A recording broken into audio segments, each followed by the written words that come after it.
What's up guys, Asian here with another video, and today we're taking a look at the set Roaring Opportunist and the ninja change that was included. We're not sure exactly when this happened.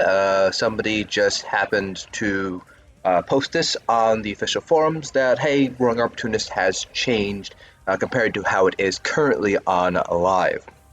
So first, let's go ahead and take a look at what the new Roaring Opportunist looks like on the PTS, and hopefully this will be what's going live on Stonethorn in a few days' time.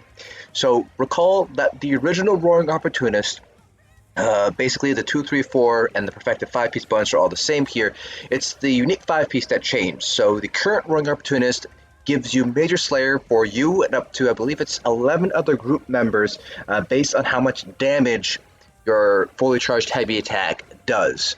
So there's a base amount of 5 seconds, and then every single, I think it's every 8,000 additional heavy attack damage. Above that, you get an additional 1 second, up to a maximum of 12 seconds. I'm not 100% sure on the heavy attack damage, but that's generally how the Roaring Opportunist set works in Greymore when it was first introduced.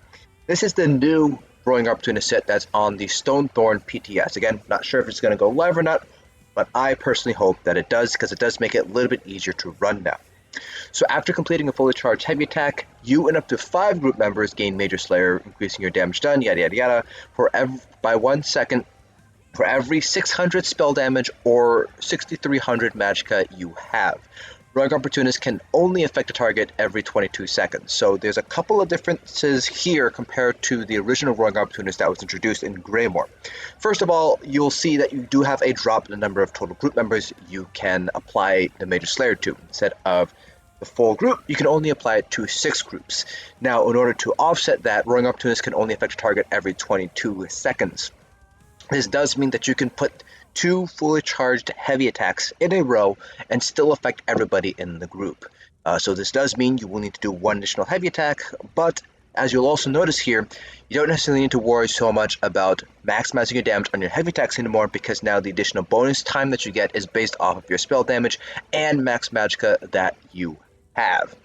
So this does change a couple of things here with Roaring Opportunist. This actually makes it a little bit more viable to run now, because you don't have to maximize your CPs, maximize your build for heavy attack damage, basically. So if you can combine this with your Oval's Guidance, for example, you should be able to get pretty decent uptime on here. Now, the values that we see here actually aren't truly what's reflected here. There was a couple of tests done on the official forums, and I'll have a link to that post in the description below. But basically, it seems like it's closer to, I believe, 10,000 max magicka, and I want to say it's something like every 900 spell damage. So currently, it's a little bit more difficult on the PTS to get that high uptime compared to how it currently is described here. How they managed to get those values from this tooltip, I have no idea. It might be a college intern that was coding for them. Who knows? But if this change goes live as is, we might see Roaring Opportunist still stay on healers. Now, this does mean for Magicka DPS, you might want to shift your Martial Knowledge Zens to a Magicka DK, but you also have to consider that Roaring Opportunist now is to compete with Master Architect as well, since Master Architect was also changed. Right now, there's a lot of discussion back and forth whether you want to run 3 Magicka Necromancers with Master Architect, or you want to run a healer with Roaring Opportunist and move Martial Knowledge Zens to a Magicka DK. Magicka DKs, while they used to be quite strong, are actually a little bit more difficult to pull high DPS on, so the challenge is, of course, is introducing that Magicka DK with Martial Knowledge Zens. Is that going to decrease group DPS overall, compared to running just 3 Magicka Necromancers with Master Architect and then running the 5 Magicka Nightblades instead? Because with running Opportunist on a healer, you have Martial Knowledge Zen's DK. You still need the 3 Necromancers for the maximum major vulnerability uptime, then you have 4 Magicka Nightblades. So there's a little bit of back and forth right now. My personal leaning is probably 3 Master Architect Necromancers are still going to be stronger in terms of overall group damage, but that still needs to be tested out in a full raid environment by those high-end guilds like 4D and stress tested on the PCEU server. So I'll just show you guys really quick how Roaring Opportunist is going to work. Basically, what you're going to want to do here is going to be maximizing your spell damage or magicka.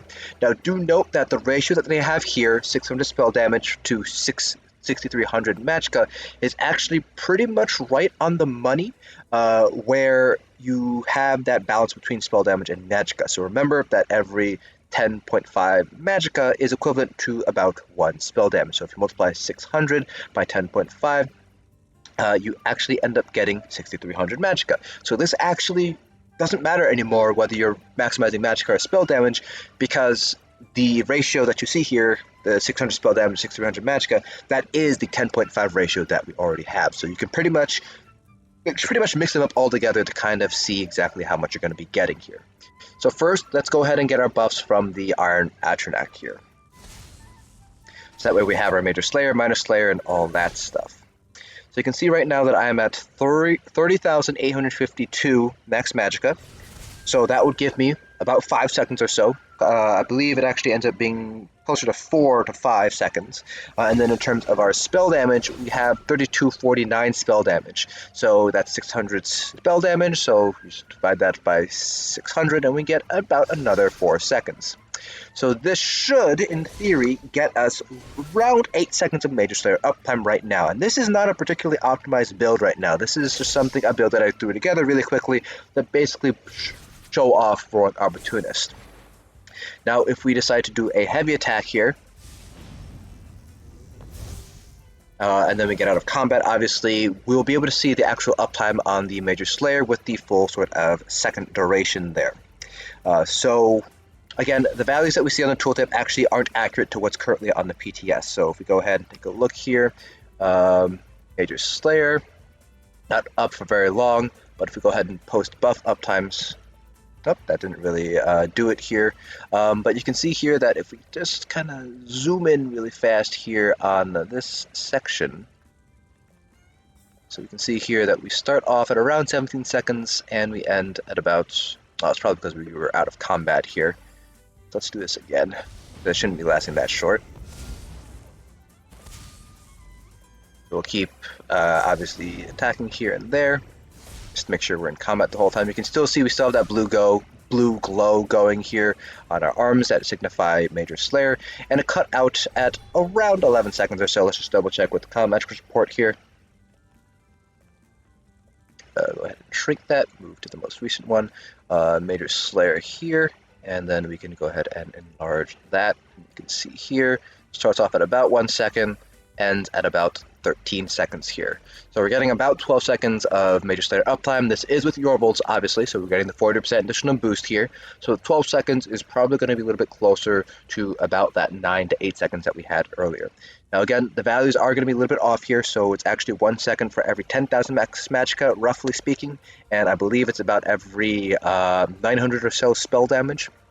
So this actually does line up pretty decently well with what we should expect. But again, you can see here, if you combine Yorbolt's Guidance with the new Roaring Opportunist, even on this sort of very unoptimized build here, this is still possibly going to outplay Master Architect. Now, the hard thing here, again, is the fact that Master Architect got the buff here, and when you have 3 Necromancers running Master Architect, you can still have pretty much maximum uptime on Major Slayer as well through that way.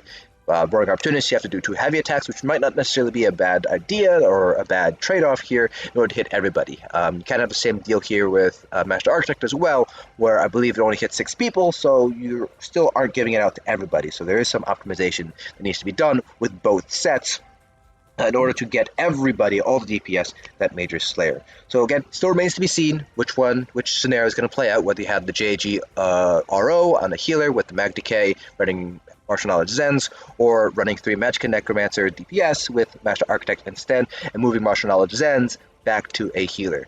We're going to have to wait basically for those trial guilds, 4D, stress tested, all those guilds, to basically test out both scenarios and see which one ends up pulling out higher group DPS. Well, that pretty much covers it for this video. Hope you guys enjoyed, and I'll see you guys in the next dungeon.